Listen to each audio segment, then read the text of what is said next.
আসসালামু আলাইকুম। শাহ এগ্রোর পক্ষ থেকে আপনাদের সকলকে স্বাগতম। আজকে আরেকটি নতুন ভিডিও নিয়ে আপনাদের সাথে উপস্থিত হলাম। ভিডিওটির বিষয়বস্তু হচ্ছে আমরা আমাদের হাঁসগুলোকে কী খাবার খেতে দেই এবং খাদ্যের মধ্যে কী কী উপাদান থাকে সেই বিষয়ে একটি ভিডিও আপনাদের সাথে শেয়ার করব। আমরা আমাদের হাঁসগুলোকে বিভিন্ন রকমের খাবার একত্রিত করে তারপরে খেতে দেই।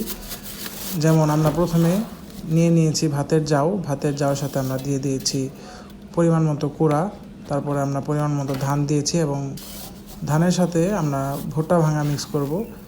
এই খাবারগুলো খেলে হাঁসের দৈহিক বৃদ্ধি খুব সুন্দরভাবে হয় এবং হাঁস থেকে লাভবান হওয়া যায়। এই খাবারগুলো খুব কম দামের মধ্যে তৈরি করা যায়। তো আমরা এই খাবারগুলো একটি বোলের মধ্যে সুন্দরভাবে নিয়েছি। তারপরে আমরা খাবারের মধ্যে সুন্দরভাবে পানি দিয়ে ভিজিয়ে নিব যাতে আমাদের মাখতে সুবিধা হয়। তারপর আমরা সুন্দর করে হাত দিয়ে খাবারগুলোকে মিক্স করে নিব যাতে সবগুলো খাবার একত্রিতভাবে সুন্দরভাবে মিক্স হয়। তো খাবারগুলো মিক্স করার পরে আমরা ছোট ছোট বোলের মধ্যে খাবারগুলোকে দিব যাতে করে হাঁসটা সুন্দরভাবে খেতে পারে এবং ওদের খাদ্য চাহিদা পূরণ হয়। তো বোলের মধ্যে খাবারগুলো দেওয়া হয়ে গেলে আমরা আমাদের হাঁসগুলোকে খাবারগুলো দিব। দেখেন কি সুন্দর করে খায়। তো আজকের ভিডিওটি এই পর্যন্তই। আপনারা সবাই ভালো থাকবেন। আসসালামু আলাইকুম। ধন্যবাদ সবাইকে।